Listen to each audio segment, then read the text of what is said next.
बिस्मिल्लाहिर्रहमानिर्रहीम। मैं हूं चौधरी मोहम्मद फराज। नाजरीन, एम स्पोर्ट्स की स्पेशल ट्रांसमिशन PSL 11 जीत का मैदान एक दफ़ा फिर अपने पैनल का तारुफ आपसे करवा देता हूं। मेरे साथ हैं हसन रज़ा, के आसिफ और इरफान भट्टी साहब। आज का मैच जो रावलपिंडीज़ और कोयटा ग्लैडिएटर के दरमियान हुआ, उसकी समरी एक दफ़ा फिर आपके लिए के आसिफ से रिक्वेस्ट करेंगे, आपके सामने पेश करेंगे। मैच कोयटा ग्लैडिएटर जीत गया, पिंडी ने एक दफ़ा फिर मायूस किया। ओवर टू के आसिफ फॉर द समरी, उसके बाद गुफ्तगू का सिलसिला शुरू करते हैं। कोयटा ग्लैडिएटर्स वर्सेस रावलपिंडी, इसको पिंडीज़ कहते हैं, और ग्लैडिएटर्स ने ये मुकाबला 61 रन से बासानी जीत लिया। टॉस जीता पिंडीज़ ने और पहले फील्डिंग करने का फैसला किया। कोयटा ग्लैडिएटर्स की जानिब से रायली रोसो जो ऑफ कलर नज़र आ रहे थे, उन्होंने 53 रन की इनिंग्स खेली।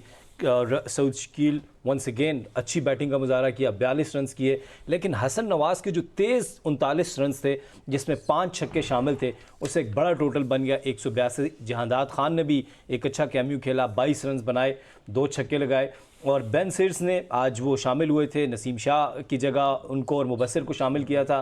41 रन देकर 3 खिलाड़ियों को आउट किया। आमिर ने 31 रन देकर 2 खिलाड़ियों को आउट किया और मुबस्सिर ने 1 विकेट हासिल की। और जब रावलपिंडी की टीम बैटिंग करने के लिए आई तो रिजवान पहली गेंद पर आउट हो गए और उसके बाद रावलपिंडी की टीम का कोई पुरसाने हाल नहीं था। शान ने 31 रन बनाए, डैरल मिचेल 30, यासिर ने 22 रन बनाए। और ये शान नहीं है, ये साद है, यहाँ पर ये शान लिखा हुआ है, ये साद ने जी साद 31 रन बनाए, स्पेल हो गया एग्जैक्टली। और सऊद शकील ने एक ही ओवर किया, आखिरी उसमें 2 विकेट्स हासिल की। उसके बाद जहांदाद खान ने 2 विकेट्स हासिल की। उस्मान तारिक ने भी उम्दा बॉलिंग का मुजाहरा किया, 23 रन देकर 2 विकेट्स हासिल की। इस तरह कोयटा ग्लैडिएटर्स ने एक दफ़ा फिर फतह मनाई 61 रन के साथ। Thank you very much Asif, बड़े कॉम्प्रिहेंसिव अंदाज में एज़ एवर आपने नाजरीन को ये समरी दे दी। गुफ्तगू का सिलसिला शुरू करते हैं। एम न्यूज़ के नाजरीन के लिए एक दफ़ा थोड़ा सा रिकैप देने के लिए, हमने पिछले घंटे में बात की कि क्यों ये बार बार कोलैप्स हो रहा है। और रावलपिंडीज़ जो जिनसे काफ़ी उम्मीद थी, पेपर पे बहुत अच्छी नज़र आ रही थी, उनकी कोई ख़ास स्ट्रैटेजी नज़र नहीं आई। बैटिंग में भी फ्लॉप हो रहे हैं, कैप्टनसी रिजवान इतनी अच्छी नहीं कर पा रहे और रैकेट भी उनका शेयर हुआ। मेरे ख्याल में 15 में से 14 मैच हारे हैं एज ए कैप्टन। तो काफ़ी प्रेशर है टीम के ऊपर, टीम यूनाइट भी नहीं हो पा रही। जाहिर है कि इस 5 इन अ रो मैच हारने के बाद कुछ थोड़े पैनिक स्ट्रिकन भी होंगे या शायद नहीं होंगे, लेकिन प्रेशराइज ज़रूर होंगे। तो क्या फ्यूचर बनेगा इनका इस टूर्नामेंट के अंदर, कितनी ज़रूरी है जीत इनके लिए? तो पैनल का कंसेंसस यही था कि कप्तान को लीड करना पड़ेगा और सामने आना पड़ेगा, और फिर जब कप्तान will lead from the front तो फिर प्लेयर्स भी जो हैं वो हौसला पकड़ेंगे। इसके साथ साथ ये भी बात हुई कि यंगस्टर्स को मौका देना चाहिए और जो प्लेयर्स नहीं चल रहे उनकी जगह जो लोकल टैलेंट है, यंग प्लेयर्स हैं, रिकॉर्ड भी अच्छा है, डोमेस्टिक भी खेले हुए हैं, उनको चांस देना चाहिए। ये सारी डिस्कशन थी हमारे पहले घंटे की। इसी गुफ्तगू को आगे बढ़ाते हैं।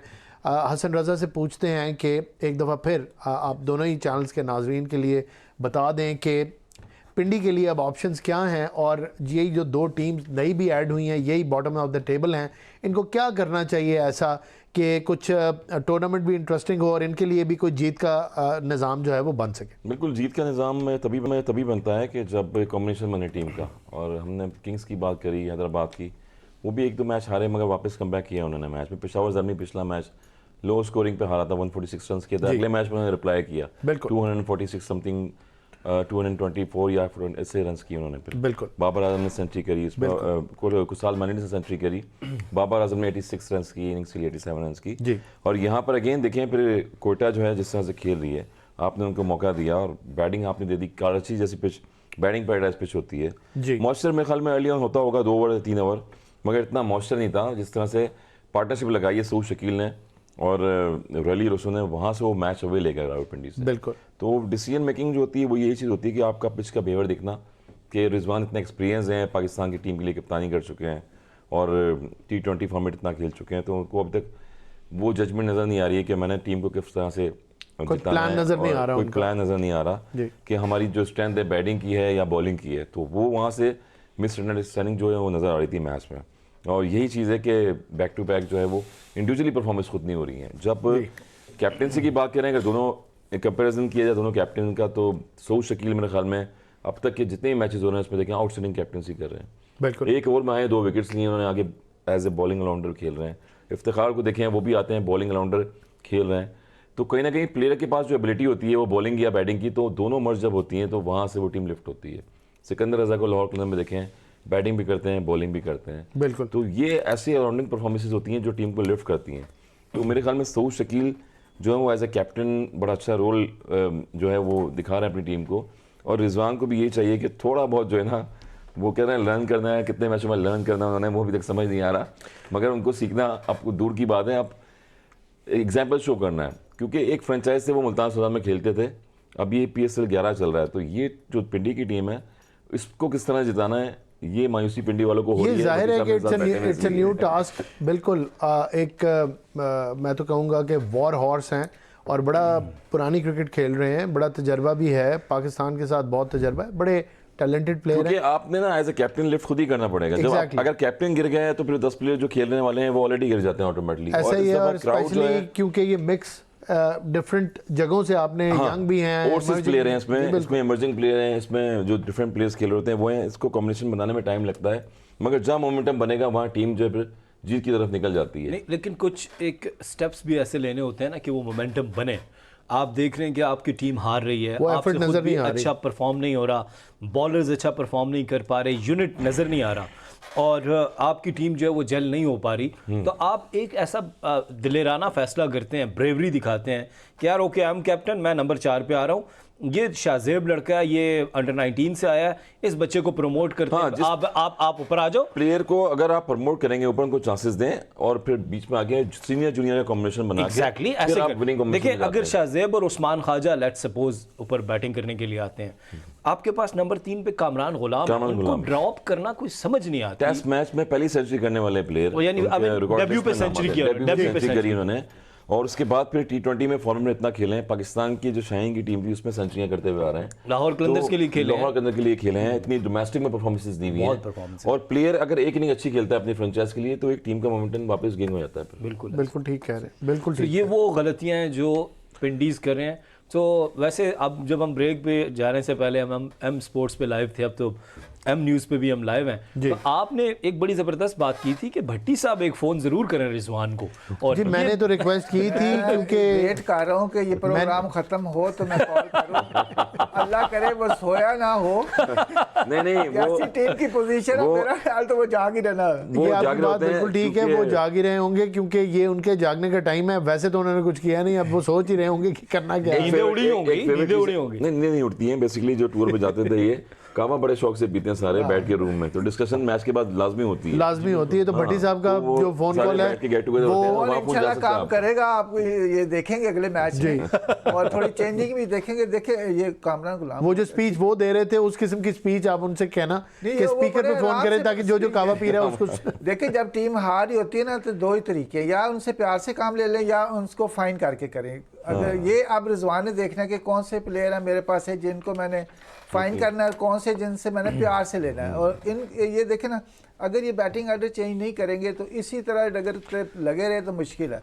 जैसे ये बता रहे थे कि कम्बिनेशन इनको जो जूनियर और सीनियर्स का मिक्स करके चांस लें, और मैं समझता हूँ कि अगर इस तरह की अगर चेंजिंग करते हैं, जैसे शाहजेब है, इसका वनडे परफॉर्मेंस इसकी बहुत अच्छी है अभी जो डोमेस्टिक सीजन में रही। फिर कामरान गुलाम है, अभी आपके पास आ गया ख्वाजा उस्मान आ गए, ख्वाजा उस्मान। तो मेरा ख्याल ऑन पेपर तो टीम बेस्ट है, लेकिन इनको आपस में जेल होना चाहिए। अब 5 मैच हो गए हैं, कब होंगे? बिल्कुल यही टाइम है, इनको अपना प्रूव करना चाहिए और बैठ के इनको। उस्मान ख्वाजा भी आ गए हैं और बिल्कुल उनको यूटिलाइज करना चाहिए। और चलें आज कुछ अनलकी रहे, रन आउट हो गए, लेकिन ये है कि आई होप के नेक्स्ट मैच वही उस्मान ख्वाजा हैं जिन्होंने इस्लामाबाद के लिए सेंचुरी की हुई है। हसन भाई एक बात, हसन भाई अगर मुझे फराज भाई इजाजत दें तो मैं एक क्वेश्चन कर सकता हूं? करें आप। ओके मैं तो आपको दे चुका हूं इजाजत ऑफिशियली। फराज भाई मैं ये पूछना चाह रहा था कि जब पाकिस्तान टीम में ऐसा हो रहा होता था कि आपकी मुसलसल शिकस्त हो रही है जी और कैप्टन भी परफॉर्म नहीं कर पा रहे, तो उस वक्त ड्रेसिंग रूम का माहौल क्या होता था और कोचेस क्या डिमांड कर रहे होते थे कैप्टन से और टीम से? ये पाकिस्तान टीम में तो आपको पता है वर्ल्ड कप गुजर गया, एशिया कप गुजर गया, सेंट्रल कॉन्ट्रैक्ट की बातें होती रहेंगी, परफॉर्मेंस की बातें होती नहीं है। तो ये बड़ी बहुत बड़ी बात कर रहे हैं आप। ये बड़ी इंपॉर्टेंट चीज होती है। आपने सवाल ही इसलिए किया था, तो मैंने जवाब दे दिया आपको कि क्रिकेट पे हमारा फोकस जो है वो इतना नहीं रहता, और ये चीज़ है, ये अनफॉर्चुनेट है। इसके ऊपर नाजरीन आपको गौर करने की ज़रूरत है।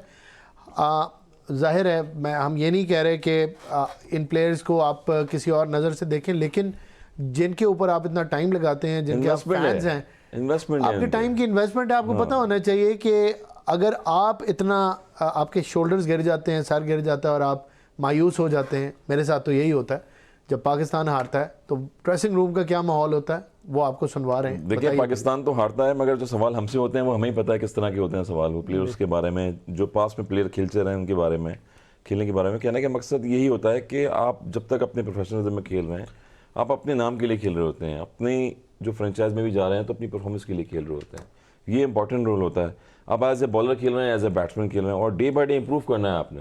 कंपटीशन का दौर है ये, और कंपटीशन में यही होता है कि अपनी स्किल्स को शो करना है आपने। मॉडर्न क्रिकेट किस तरह की है, अब हम इफ्तिखार की मिसाल दे रहे हैं कि वो अभी तक क्रिकेट खेल रहे हैं, यानी कि वो अभी तक दौड़ में है कि सिलेक्टर जो है कहीं ना कहीं उनको देख लें, बजाय इसके कि दोबारा वो ख्वाजा नाफे को देखें। वो नहीं तो वो डिजर्विंग भी है मेरे ख्याल में। इफ ही इज परफॉर्मिंग, आपको टीम में चाहिए ऐसा प्लेयर, चाहिए ना आपको टीम में ऐसा प्लेयर चाहिए। अगर रोल ले रहा है एक बंदा, और एक यंगस्टर जो है उसका प्रेजेंस ऑफ माइंड इस तरह का नहीं है कि वो क्रॉस मार रहा है, इधर की उधर चला रहा है, इम्प्रोवाइज कर रहा है without concentrating on solid shots, तो फिर आप खुद मौका दे रहे हैं एक ऐसे प्लेयर को जिसकी प्राइम निकल चुकी है, but still he manages to give you good performances in a match, और अपना दिमाग और तजर्बा इस्तेमाल करते हुए वो आपको परफॉर्मेंस करके दे रहे हैं, तो व्हाई नॉट। बिल्कुल फराज भाई, ये जो बात हसन रजा साहब ने की है, इससे यकीनी तौर पर मेरे रोंगटे खड़े हो गए हैं कि पाकिस्तान टीम वर्ल्ड कप हारी हुई है, एशिया कप हारी हुई है, और ड्रेसिंग रूम में टीम की बेहतरी की बजाय बात ये हो रही है कि हमारे सेंट्रल कॉन्ट्रैक्ट का क्या बनेगा, क्योंकि फोकस आपका और आपका टारगेट सेंट्रल कॉन्ट्रैक्ट है। Winning and playing for the country अगर आपका टारगेट नहीं है तो आपके मुंह से वो बात नहीं निकलेगी। और इसी की वजह से फिर आपके जो कोचेज हैं वो फॉरेन कंट्री के जो आते हैं उतनी जल्दी चले भी जाते हैं। जी बिल्कुल, या आपको रिस्पेक्ट नहीं देते, या आपको रिस्पेक्ट नहीं देते for the quality of work that you are producing. If your mindset is like this, तो फिर you don't deserve their respect. फिर यही होगा, वो भी इसी तरह ट्रीट करेंगे आपको जैसे आप बात करेंगे। डोमेस्टिक क्रिकेट में भी देख ले, मोस्टली होता है जो टीमें फाइनल में पहुंचती है ना, तो वो पहले के हिसाब लगाना शुरू करते कि जो प्राइज मनी कितनी है, किस प्लेयर के हिस्से में कितने है, कोच कितना लेगा, मैनेजर कितना लेगा, तो उनका फोकस वहाँ से मैच से हट ही जाता है। भट्टी साहब, मैं कहता हूँ ये बहुत अच्छी बात वो करते हैं, वो रिवॉर्ड की तरफ देखते हैं, बहुत अच्छी बात करते हैं। उस रिवॉर्ड की तरफ जाने के लिए मेहनत कितनी करते हैं, क्वेश्चन ये है। अगर आप मेहनत भी नहीं करेंगे और खाली कैलकुलेटर ही ऑन रखेंगे तो फिर क्या फ़ायदा होगा, वक्त ही ज़ाया होगा, और वो ख्वाब ही बुनते रह जाएंगे और प्राइस कोई और लेके चला जाएगा। नहीं, लेकिन देखिए उसमें होता ये है कि जो मोस्टली ना, अब वो विनिंग प्राइज़ और लूजिंग प्राइज़, उसमें पैसे का थोड़ा फ़र्क आ जाता है। तो वो उसमें होता है कि यार पता नहीं सुबह मुझे मिलेगा नहीं मिलेगा, कौन टीम खेल रही है, ये वो मोस्टली प्लेयर्स को एक रात पहले ही बता देते हैं कि भाई कल आप मैच खेल रहे हैं, क्योंकि मेंटली तौर पे वो तैयार हो जाता है। हाँ, इधर ये फ्रेंचाइज में मेरा नहीं ख्याल इस तरह का कोई सिस्टम है। ये तो हर एक को अपनी अपनी है कि मैंने खेलना है तो मैंने कुछ करना है या मैंने कुछ नहीं करना। मेरा नहीं ख्याल इनको इधर इतनी फिक्र होगी कि यार मैं नहीं खेला तो हो सकता है मैं पाकिस्तान टीम से बाहर हो जाऊँ जी, इस तरह का कोई नहीं। और ये T20 फॉर्मेट है, इसमें तो मार धाड़े इन्होंने तो वो एक किस्म का आके शो करना है, और 10 मिनट का शो है, 20 मिनट का, वो करके वो निकल जाते हैं। बिल्कुल, देखें WhatsApp end of the day cricket ही है ना आपकी। आप प्रोफेशनल खेल रहे हैं तो कितनी लीग हो रही है, मेरे ख्याल में 12 से 13 लीगें दुनिया में, तो परफॉर्म करेंगे तो आपका इसमें फ़ायदा होता है, आपका ही बल्ला बोलेगा, आपका ही सिक्का जमेगा। इसलिए बोले देखें आप, हम प्लेयर्स की मिसाल देते हैं, बड़े बड़े प्लेयर्स जितने भी हैं वर्ल्ड में, आजकल लेजेंड लीगें हो रही हैं बहुत सारी, वो आज तक क्रिकेट खेल रहे हैं, आज तक अपनी फिटनेस बरकरार रखी है उन्होंने। इंडियन प्लेयर्स अगर आप देख लें तो वो भी खेल रहे हैं। तो यही चीज़ होती है कि आप जब तक 4-5 साल अपने कैरियर में खेल रहे हैं, ऐसी फ्रेंचाइज की क्रिकेट आपको मिल रही है, तो मेरे ख्याल में आपको डे बाय डे इम्प्रूव करना चाहिए। वही जो पुराने शॉट आप एशिया कप में भी खेल रहे हैं, जो PSL की फ्रेंचाइज की क्रिकेट हो रही है उसमें भी खेल रहे हैं, तो वो उसका फ़ायदा नहीं है परफॉर्मेंस का, क्योंकि आप फिर आपका जो कॉन्फिडेंस लेवल है वो डाउन होता जा रहा है। तो देखने वाले भी क्रिकेट से वो तंग आ जाते हैं कि वो क्वालिटी नजर नहीं आ रही खेलने की। पहले जो था ना उसमें यानी जैसे पाकिस्तान की टीम बनती थी उसमें कोई एक दो का ही चेंजिंग होती थी, बाकी तो सारे 50-60 टेस्ट खेले हुए और वनडे पाकिस्तान 100 खेले हुए थे। उसमें जगह बनाना बहुत मुश्किल था और प्लेयर्स बहुत पाकिस्तान में बहुत रन से करके आते थे, बहुत आउट करके आते थे। अब तो ये कैप्स बांट रहे हैं, कोई भी थोड़ा बहुत खेलता है उसको चलो जी तुमने खेलना है, फर्स्ट क्लास भी नहीं खेलता उसको भी खिला रहे हैं, जो थोड़ा बहुत परफॉर्म करता है उसको भी खिला रहे हैं, सिर्फ लाइकिंग और डिसलाइकिंग पे, जिसकी वजह से टीम का बेड़ा गर्क हुआ।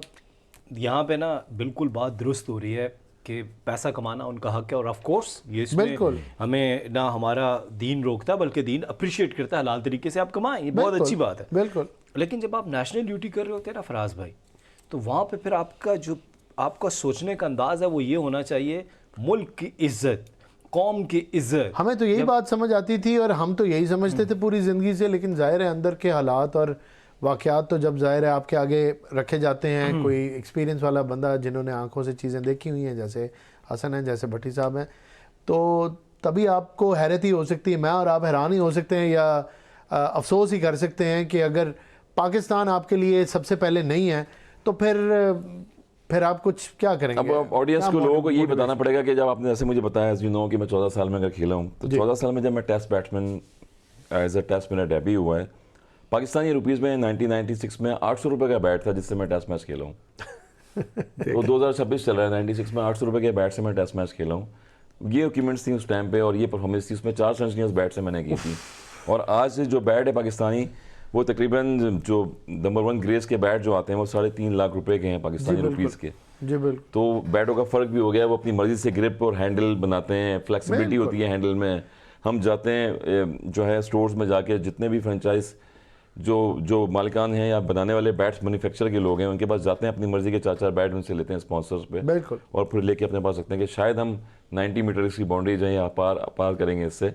तो मैं ये एक स्टैंडर्ड बता रहा हूँ आपको मॉडर्न क्रिकेट का आजकल के दौर में, कि हर फैसिलिटीज आपके पास हैं, आपने ग्राउंड में जाके खेलना है सिर्फ। तो ग्राउंड में जाएंगे तो तब है ना, जब आपको पता है कि आपने खेलना ही खेलना, आपने ग्राउंड में क्या लेने जाना। तो बेसिक तो ये है कि आप ग्राउंड में टाइम देना, आए तो सही 2-2 4-4 घंटे डेली प्रैक्टिस करें, डेली तो प्रैक्टिस। तब नजर आएगा कि आप क्या, अगर आपको पहले ही पता है कि आपने वर्ल्ड कप खेलना ही खेलना है, इधर अनफिट एकदम वर्ल्ड कप से पहले फिट हो गए और मैच के बाद फिर, इससे तो ये पता चल रहा है कि स्टैंडर्ड ऑफ क्रिकेट जो है वो बहुत ज़्यादा नीचे चला गया है और दिन दिन के साथ मज़ीद नीचे जा रहा है। उसके साथ साथ प्लेयर्स का माइंडसेट भी जहां था उससे बहुत नीचे आया और अब और ज़्यादा नीचे जा रहा है, तो ये कोई अच्छी तरफ इशारा नहीं कर रही और चीज़। बल्ले हम महंगे यूज़ कर रहे होते हैं, मगर हम तारीफें इंडियन बैटर्स की कर रहे होते हैं। ये भी मैं क्यों कर रहे होते हैं, क्योंकि वो टेक्निक पे खेल रहे होते हैं, बॉल को देख के खेलते हैं, विद द स्पिन खेलते हैं, अगेंस्ट द स्पिन नहीं खेलते। उनके शॉट्स देखें आप, नो लुक शॉट थोड़ी मारते हैं, वो बॉल को देख के मारते हैं, फ्लिक करके। और मैं भी जिसने 2 लोग शॉट मारने की कोशिश की थी उसका अंजाम अच्छा नहीं हुआ। वहाँ जो प्लेयर आ रहे हैं उनका पीछे रैकेट होता है। देखें रणजी ट्रॉफी खेली हुई है हमारे यहाँ, पेट्रोस ट्रॉफी है, कादरम ट्रॉफी होती है, और रणजी ट्रॉफी खेल रहे हैं, निसार ट्रॉफी के ज़माने में होती थी। अगेन वही वाली बात है कि जो राहुल द्रविड़ या सीनियर प्लेयर्स हैं वो ग्राउंड में जाके देख रहे हैं। बिल्कुल। तो हमारे यहाँ वो क्यों आई ऐसी नहीं आती सामने कि प्लेयर्स को हम देख के पिक करें कि यार ये प्लेयर 50 ओवर का है, ये 140 की बॉल को लॉन्ग ऑन लॉन्ग ऑफ पे मार सकता है, इसकी पावर रेटिंग अच्छी है। तो हम एक ही शॉट वो देख रहे हैं आसिफ अली का, पिछले मैं 5-6 साल से देख रहा हूँ कि मैं जब से पीएसएल शुरू हुई है, मिड विकेट और मिड ऑन पे खेलते हैं वो। आपको पता तो है वो कौन से कोचेज हैं ऐसे कि बताते नहीं इनसाइड आउट भी शॉट होता है। एक मजे उनकी की बात कोचिंग हो नहीं सकती हसन, आपको भी पता है, मुझे भी पता है, उनकी कोचिंग नहीं हो सकती। आपको एक इंटरेस्टिंग उन्होंने बात जो क्रिकेट सीखी है वो मिड ऑन बेसिकली तो वो टेनिस बॉल से मशहूर हुआ। मैं वही कह रहा हूँ टेनिस आपको, बॉल मैं तो इसी तरफ इशारा जो कर- क्रिकेट एक्सपर्ट है ना, टेनिस तो इधर ही जा मारते जो क्रिकेट एक्सपर्ट हैं, और जो मैं उनको अक्सर टीवी पे कहता होता हूँ क्वैक्स अताई जो बैठे हुए हैं, एक क्रिकेट एक्सपर्ट ने विद ड्यू रिस्पेक्ट उन्होंने टीवी पे कहा जी आसिफ अली, उनसे पूछा गया कैसे ठीक हो सकता है, उन्होंने कहा कि उसको ओपनर खिला दें। ओपनर खिला दें, ओपनर में क्या करेंगे वो? उन्होंने सारी जिंदगी नहीं, कभी उन्होंने गलत कहा, उनको ये कहना चाहिए था उनको कप्तान बनाएं और फिर ओपनर खिला दें, कप्तानी भी दे दें, कप्तानी भी दे तो दें। बहुत अच्छी हो जाएगी गेम। आप खुद देखें, एक आपने फराज भाई आप भी क्रिकेट खेलते रहे और आपने भी माशाल्लाह अच्छे लेवल पे क्लब क्रिकेट खेली, सारी चीज़ें। एक प्लेयर जिसके पास एक ही शॉट है, ये बात मैंने डीन जॉन्स से जब ये क्वेश्चन किया जी, जहानी डीन जॉन्स जो अब इस दुनिया में नहीं है, ऑस्ट्रेलिया दुबई में, तो आसिफ अली ने यही किया, एक मुश्किल मैच था, उन्होंने 2 छक्के लगाए और फिर वो आउट हो गए। तो डीन जॉन्स जब प्रेस कॉन्फ्रेंस के लिए आए तो पहला क्वेश्चन मैंने किया, मैंने कहा Dean, Asif Ali is a very good smasher but he is not a good finisher, are you working on his technique? तो डीन जॉन्स ने कहा are you kidding me? Next question गुस्से में। अच्छा, जब उन्होंने कहा नेक्स्ट क्वेश्चन, तो हमारे सारे जो दोस्त बैठे थे जर्नलिस्ट किसी ने क्वेश्चन नहीं किया। वो दोबारा मेरे पास आ गए एंड ही सेड, मेरे सवाल का जवाब देने लगे, see the problem is that our spin department is not working well, our openers they didn't bat well, fast bowlers they don't look up to the mark, so now you satisfy. मैंने कहा no sir, my question is that he is a very good smasher but he is not a good finisher. Dean Jones ने diary उठाई, कहा no no no no you just kidding me, I am going, no I am not talking to you, no no. वो चले गए गुस्से से Dubai में। और मुझे आज भी याद है, मैं नाम नहीं लूँगा, उस वक्त जो मेरे बॉस थे उन्होंने कहा यार आसिफ भाई आप डीन जॉन्स को क्रिकेट सिखा रहे हैं। मैंने कहा नहीं नहीं नहीं, मैं सिखा नहीं रहा, मैं एक मसले के ऊपर उनसे सवाल कर रहा हूँ। बाकायदा तौर पे उनको कहा गया कि के आसिफ को प्रेस कॉन्फ्रेंस में ना भेजें, बाकायदा तौर पर। आप जब आप किसी के साथ ये बात करने लग जाएं, आज क्या हुआ पूरी दुनिया ने देख लिया कि ये आसिफ अली इतने से वक्त के लिए 4 छक्के लगाने आए थे और उसके बाद उनका करियर ख़त्म हो गया।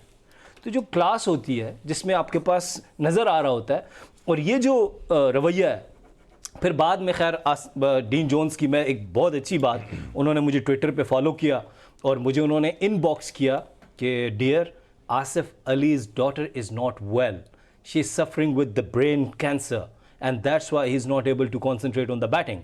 मैंने कहा सर फाइन, फेयर इनफ, उनकी बेटी की डेथ हो गई है, हम उनके लिए नेक तमन्नाएं हैं आसिफ अली के लिए, लेकिन जो प्रॉब्लम था वो आपको भी पता है, मुझे भी सबको पता है, he is only playing towards the mid wicket. आज तक किसी कोच ने उनके ऊपर काम नहीं किया। उसकी वजह ये है जो भट्टी साहब ने कही, जनाब टेप बॉल से उठा के आप फिर मोहम्मद हारिस को देखें, आप मोहम्मद हारिस को देखें, हमने पाकिस्तान टीम में एज ए ओपनिंग टीम टुकराई, आज भी देखें वो किस तरह से खेल रहे हैं, ऐसे ही खेल रहे हैं। तो आई थिंक मैं वही बात कर रहा होता हूँ कि हमने भी उस तरह में क्रिकेट खेली है जब बड़े बड़े पाकिस्तान के कैप्टन लेजेंड सीनियर रह चुके हैं, और आपको भट्टी साहब याद होगा कि बताया जाता था बेसिक टेक्निक जो है किस तरह से, पहले आप वी में खेलें सामने जाके, उसके बाद जितने चाहे शॉटें मारे आप, वो खुद लग भी जाती है, आपकी बॉल की नहीं होगी, वो खुद लग भी जाती है, और बॉडी जब आपकी फ्रंट पे नहीं आएगी बॉल के साथ, आप उसको मैनेज नहीं करेंगे कि आउट स्विंग हो रहा है, इन स्विंग हो रहा है, कैसे खेलेंगे।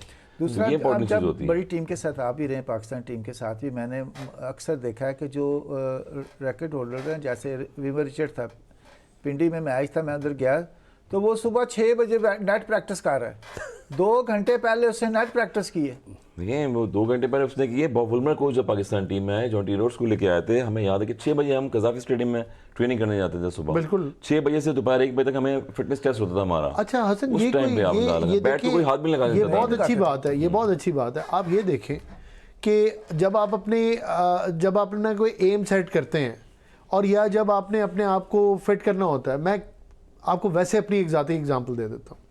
जब मुझे लगता है कि मैं बहुत ज़्यादा आउट ऑफ शेप हो गया हूँ, जब अपने अच्छा फील नहीं कर रहा होता, वज़न ज़्यादा हो जाता है, या I feel little bit fat, तो मैंने जिम का रूटीन रखना होता है, तो मैं फजर पढ़ के उसके बाद जिम चला जाता हूँ। और मैं जाके, मैंने कुछ प्रूव नहीं करना, मैंने किसी टीम के लिए नहीं खेलना, लेकिन फॉर गुड 2.5 आवर्स मैं वहाँ जाके एक्सरसाइज भी करता हूँ, स्विमिंग भी करता हूँ, अपने आप को टेक केयर करके देन आई एम सेटिस्फाइड कि मेरा हो गया, मैं आ जाता हूँ। और वो आपकी की हुई ट्रेनिंग आपको पता चलती है, 15-20 दिन के अंदर आप वापस शेप में आने लग जाते हैं, स्टेमिना बढ़ जाता है, मसल बिल्ड हो जाता है, सब कुछ जो आप टारगेट कर रहे होते हैं वो आप अचीव करते हैं। तो ये तो प्रोफेशनल प्लेयर्स हैं, इनकी तो जिंदगी का ओढ़ना बचौना क्रिकेट है, ये इस चीज के पैसे लेते हैं, तो इन्होंने नहीं करना, सुबह 6 बजे नहीं उठना, तो फिर किस ये आखिरी जो बात आपने की है ना, पैसे लेते हैं खेलने जी, बिल्कुल। आजकल टारगेट सिर्फ यही है और कुछ भी नहीं। मैंने वाहिद पाकिस्तान में ये अप्रोच देखी है कि आपका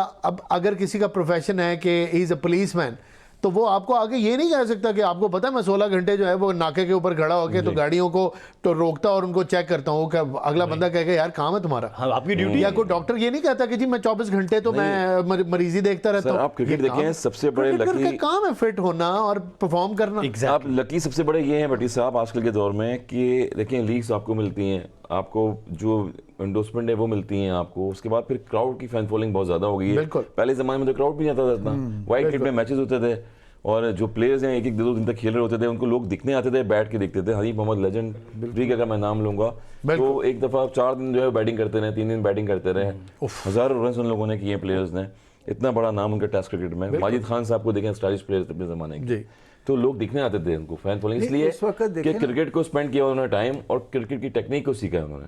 जी अभी मैंने अभी 2, अगर आप कहेंगे तो मैं 2 नाम भी बता दूंगा कि फर्स्ट क्लास के मैच में 2 टेस्ट प्लेयर ओपनर थे, मैच स्टार्ट होने में 10 मिनट थे तो वो अभी सो रहे थे। नाम बता भट्टी साहब, अब नाम बताना पड़ेगा। भट्टी साहब, नाम अगर बताएं। क्रिकेट हमारी डाउन क्यों हुई है? भट्टी साहब, हम उनको जगाना चाहते हैं, अगर खेल रहे हैं बता तब भी और दें। नहीं खेल रहे तब भी। एक भट्टी अली साहब- नकवी है, दूसरा मोहम्मद वसीम है जो चीफ सेलेक्टर भी थे। KRL का मैच था, स्टेट बैंक के साथ फाइनल, पिंडी स्टेडियम में मैच हो रहा था, तो वो थोड़ी सी फॉग होगी तो उन्होंने कहा कि थोड़ा मैच लेट स्टार्ट होगा, तो वो अभी आए ही नहीं थे साहब, फ़ोन ने कर करके बुलाया कि आओ यार मैच है। जब आप इस तरह के जो आपका टेस्ट प्लेयर्स का ये अगर आप रवैया होगा होगा जी। तो फिर आप क्या क्रिकेट आप कहाँ खेलेंगे आप? देखते हैं?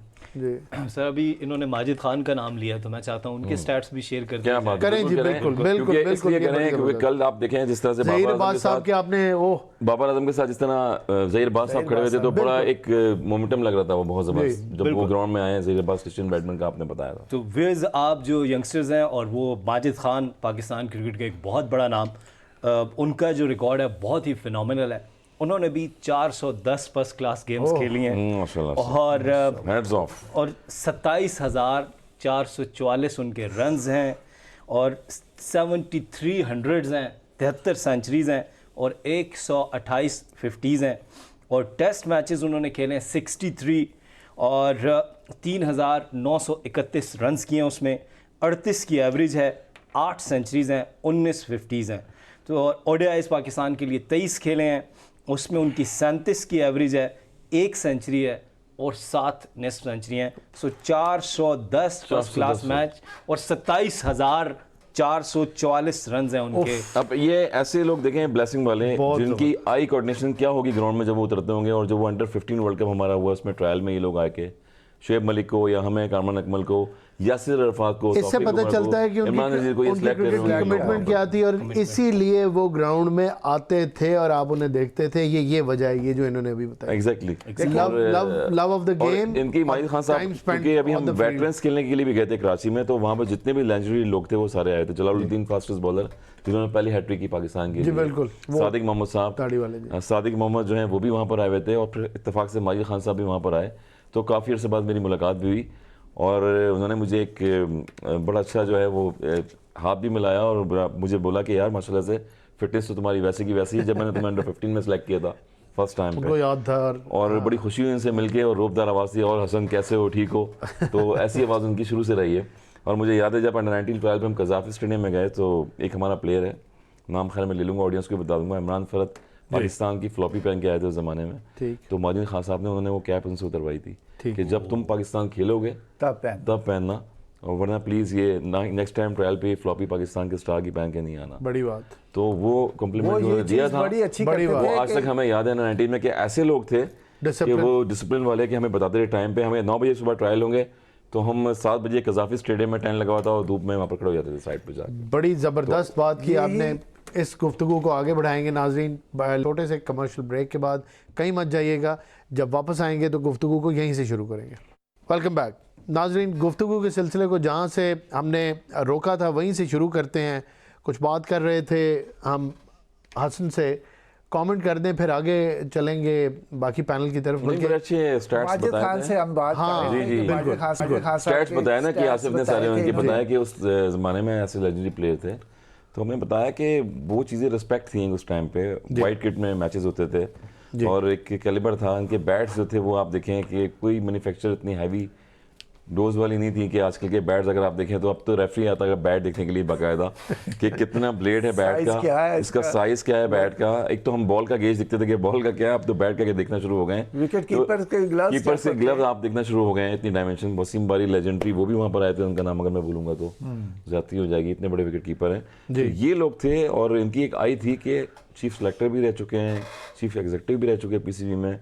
और जहाँ पर कैंपिंग ये ग्रेड 2 की या ग्रेड 1 की करते थे तो वहाँ मौजूद होते थे, वहाँ मौजूद होते थे ग्राउंड में, जून जुलाई लाहौर में कज़ाफ़ी में, और पूरा टाइम देते थे। सुबह 6 बजे का हमने बताया कि सुबह 6 बजे से मॉर्निंग से टिल 2 बजे तक ये फील्डिंग ट्रायल लेते थे, हमारी स्किल्स की ट्रायल लेते थे कि हमारे में स्टेमिना कितना है भागने का। कज़ाफ़ी में हम 2 राउंड लैप लगाएंगे या 3 लगाएंगे या 4 लगाएंगे। शोएब मलिक जो हैं फिटेस्ट फील्डर भी रह चुके हैं, फिटेस्ट बैटर भी रह चुके हैं, उनको वहाँ से पिक किया, मुझे वहाँ से पिक किया अंडर 19 में जी। और Kamran Akmal as a wicket keeper भी आया, उनको पिक किया।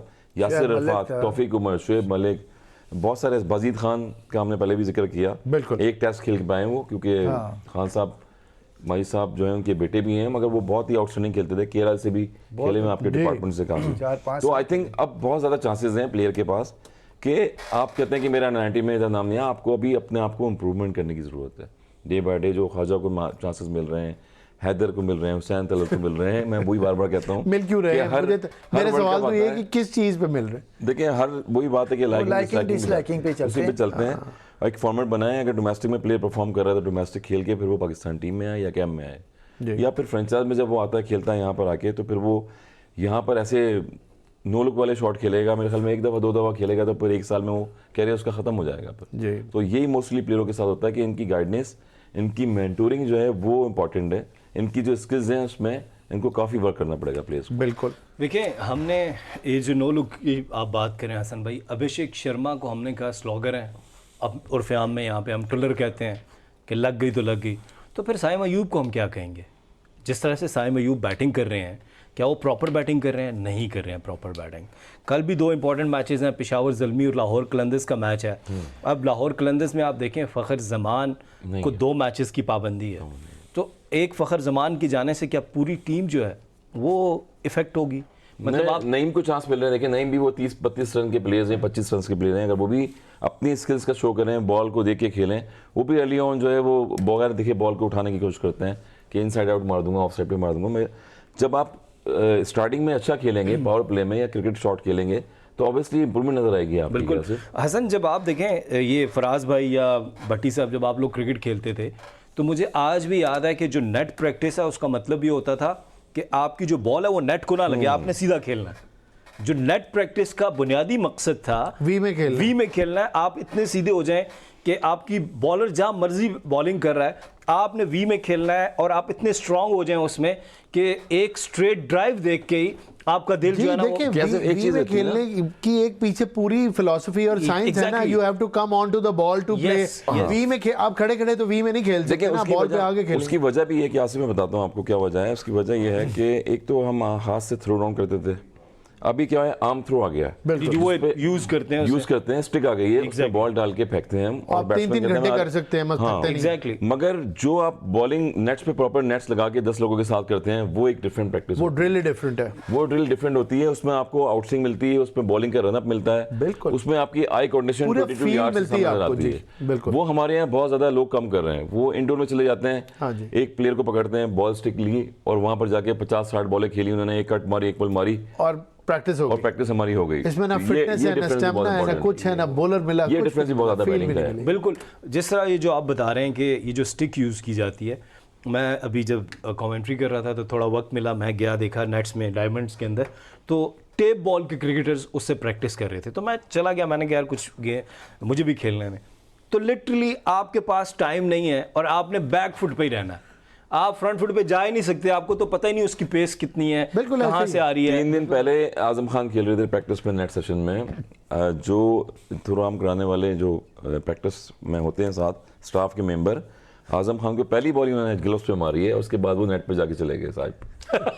ये भी फर्क होता है इसमें। फिर जाहिर है आपको फेंकना भी आना चाहिए, ये सारे नहीं कर सकते, शॉर्ट ऑफ लेंथ बॉल करिए और वो उसकी लेंथ के साथ आपने एडजस्ट करना है, आपको खुद भी प्रैक्टिस चाहिए। इससे कॉन्फिडेंस भी आपका खराब हो जाता है, इसलिए आप फिर वो जो है अपने शॉट्स खेलते रहते हैं, मगर ये सिर्फ प्रैक्टिस में खेलेंगे, जब मैच में जाते हैं तो वहाँ एक बॉल होती है खेलने के लिए और उसी पे आप आउट होते हैं वहाँ पर जाकर। देखिए ये जो T20 ये नॉकिंग का अल्टरनेट है ना, स्टिक इज नॉकिंग का अल्टरनेट है ना, मैनुअल नॉकिंग ना करवाएं। बिल्कुल आई कोऑर्डिनेशन करनी है। जो T20 फॉर्मेट है इसमें 6 ओवर का जो सर्कल का यूज़ है ना, वो भी ये सही नहीं करते। देखिए पहले जाते ही आपको भी बाहर से कोई 200 बाले खेल के तो नहीं आ रहे, आप आए हैं पहले 1-2 ओवर देखें, ग्राउंड शॉट भी खेल सकते हैं आप, तो आप सिंगल्स पे अभी कर लें। जब आपको 2-4 ओवर आप सही खेल गए हैं, उसके बाद इन्होंने पहले माइंड सेट क्या होता है कि भाई हमने 60 या 50 लाजमी करना है। और भाई अगर 35 कैसे कर करना लेते है? हैं 35 कर ऐसे लेते थोड़ी हैं होता है, ख्यालों में तो स्कोर नहीं होता बड़ी बिल्कुल आपको गैप देखेंगे, गैप में शॉट जाएगा। अगर आप फील्डर को देखेंगे, साहब। तो फील्डर फील्डर के हाथ में चला जाएगा। तो ये क्यों नहीं ऐसा खेलते कि हम पहले 2-4 ओवर जो है ना हम 25-30 भी कर लें। खैर है पीछे भी हमारे पास बैट्समैन है, वो कर लेंगे। जैसे पहले पाकिस्तान की स्ट्रेटजी होती थी वो ऐसी होती। 15 ओवरों में अगर हमारा 60 भी होता तो हम कहते कोई बात नहीं, अभी बारी आएगी, पीछे वसीम अकरम है, वकार यूनुस है। विकेट्स बचा के रखें, रज़ाक विकेट्स है। बचा के रखें, फायर पावर है। सर फायर चेन्नई में पावर वही वाली बात है कि पुरानी मेमोरीज याद आती हैं। बात कर रहा हूँ अपने बड़े साहब कि चेन्नई में मैं नॉकिंग करवा रहा हूँ सईद अनवर भाई को।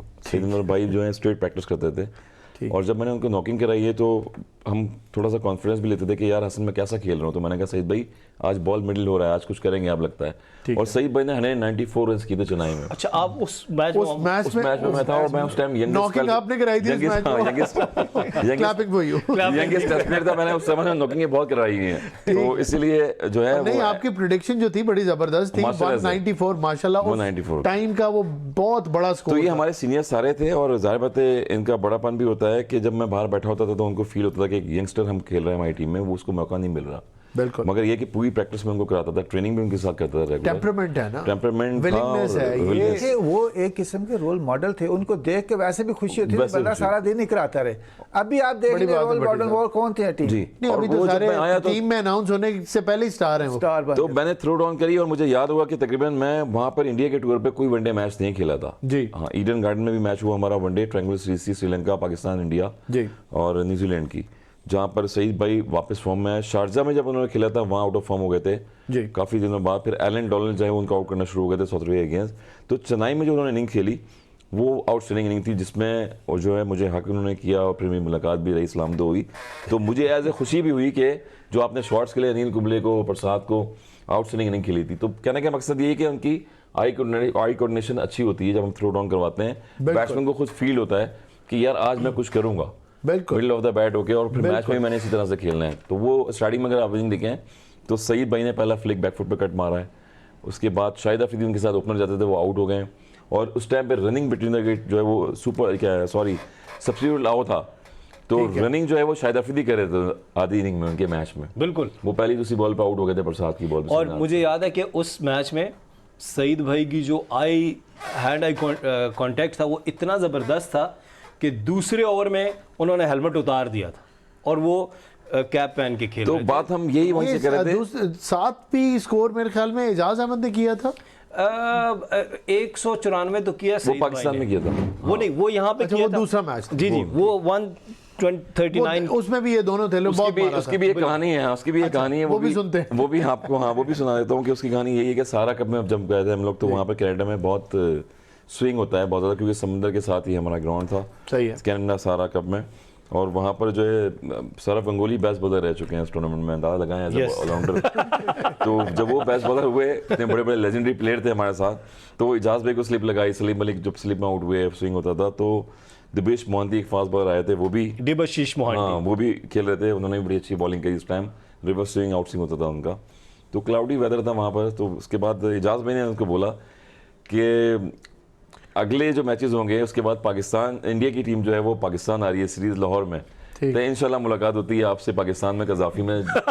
जब बैटिंग पिच पैराडाइज पिचेस बनेंगी तो फिर मैं बताऊंगा कि मैं कैसे खेलना है, शॉट कट मारता हूँ, पुल मारता हूँ। तो इजाज भाई ने 148 रन 45 किए थे। जी जी बिल्कुल, नॉट आउट बहुत मारा था। उसमें भी अबे मैं मैच में क्रोवेला एक उनके फास्ट बॉलर थे, डिबाशीष मोहंती थे, जी। उसमें उनकी बड़ी पिटाई तो हुई थी। इतने बड़े प्लेयर्स थे, स्किल्स उनकी ऐसी थी कि वो अपना जो कॉन्फिडेंस लेवल था ऐसा था कि आसिफ कि वो बोल बोल के जो है वो बारियां लेते थे उस जमाने में। अच्छा, टोरंटो का एक वाकया, अगर फराज भाई आप मुझे इजाजत दें, सारे मुझे वाकये आज याद दिलाएंगे आप। मुझे याद आ गया ना, आपने आपको याद- टोरंटो का नाम मैं लिया पूछ रहा हूँ, मैं समझ रहा हूँ कि मुझे पता लग रहा है ये कौन सा वाकया की जी पूछ रहे हैं। बिल्कुल। ये इंजी भाई का पूछना जी था। बिल्कुल, बल्ला। इंजी भाई ने बल्ला उनके पास बल्ला कैसे आया? मेरा हाँ, क्वेश्चन ये ये मुझे- असल में वो बल्ला बैट्समैन जो था वो साथ क्योंकि आगे खड़ा हुआ, कौन खड़ा हुआ था? ये अब मैं पूछना चाह रहा हूँ, आप अगर साथ थे, क्या हुआ था उसमें? यार उसमें भी मैं साथ था। और जो आप पूछना चाह रहे हैं बड़ी मेमोरीज हैं। जी भाई जो है उस टाइम फील्डिंग कर रहे थे स्लिप में और मैं भी साथ में था। और जब मैं आया और मरूम मोहम्मद हुसैन जो है Saini, left arm spinner PT से भी खेले मैं उस जमाने में, केरल से भी खेले मैं माशाल्लाह से वो। तो वो भी साथ खड़े थे और मेरे साथ खड़े थे, क्योंकि जब कैंटीन जो वाटर की बोतल्स आती हैं तो वहाँ पर ब्रेक हुआ वाटर का। और फिर विंजी भाई ने पूछा कि पीछे मुड़ के कि यार पीछे कहाँ से आवाज़ आ रही है हसन? तो मैंने बताया जी भाई मेगाफोन अलाउ नहीं होता, मेगाफोन पे 2 लड़के पीछे से आवाज़ लगा रहे हैं आलू आलू की। अच्छा, तो वहाँ से जब वो आलू की आवाज़ लगा रहे थे तो उनको फॉलो किया और देखा, और फिर जब वाटर हुआ तो उन्होंने कहा बैट लेके आओ, क्योंकि इतने सीनियर लोग होते थे बैट लेके आना पड़ता था। मगर उसके बाद सैनी भाई सामने आ गए, इत्तेफाक से मेरी थोड़ी बचत हो गई। सैनी भाई जो है वो गए ड्रेस रूम में और इंजी भाई का बैट लेके आए। अच्छा, और जब वो बैट लेके आए हैं तो इंजी भाई भागते हुए सीढ़ियों के ऊपर स्टेज पे चले गए वहाँ पर मारने के लिए।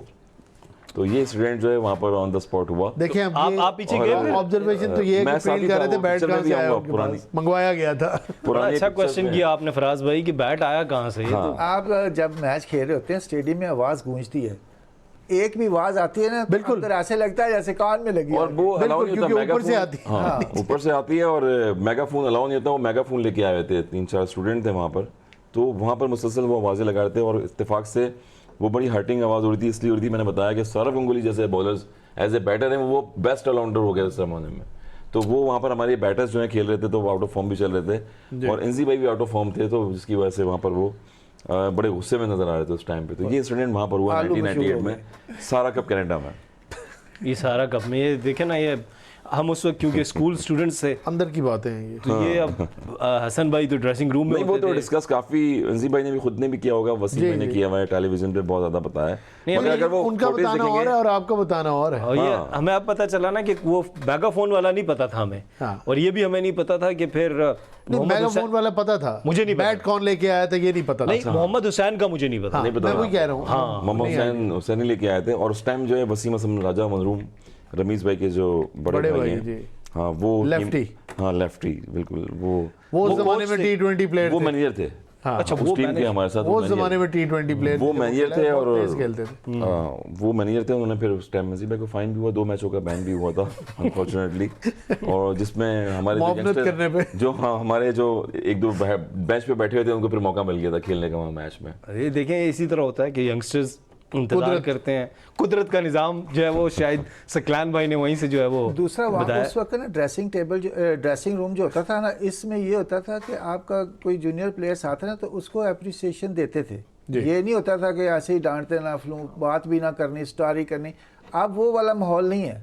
मैंने ड्रेसिंग रूम्स में देखा, वो वाला माहौल नहीं है। हर कोई अपना अपना करता और बस निकल जाता है। हाँ देखिए, कम्युनिकेशन होनी चाहिए। और क्रिकेटर जो भी होते हैं, हम टोरंटो में न्यूजीलैंड में गए हैं, दुनिया में जब टूर किए हैं बहुत सारे, तो ये तो वैसे ज़्यादातर पाकिस्तान लड़के में एक दूसरे कल्चर से भी सीखे नहीं हैं। है कि बात ना करना या इस तरह। तो ये क्या स्टार आ जाती है ना बंदा थोड़ा। ये जितने आए हैं पहले तो ऐसा नहीं था।